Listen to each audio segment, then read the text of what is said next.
River hill নদী লামা পড়ার মতো আমরা বেশ কয়েকজন মিলে চলে আসলাম।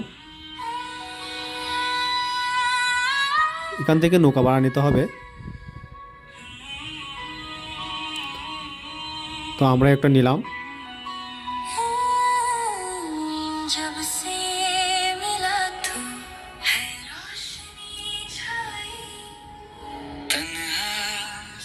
এখানের বিশেষ বৈশিষ্ট্য হচ্ছে রেস্টুরেন্টগুলো পাহাড়ের উপর, দেখতে অত্যন্ত সুন্দর লাগে।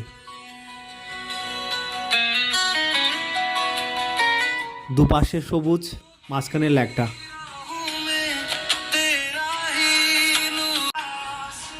দুই সবুজের মাঝখানে নৌকায় ভ্রমণ অসাধারণ একটা অনুভূতি।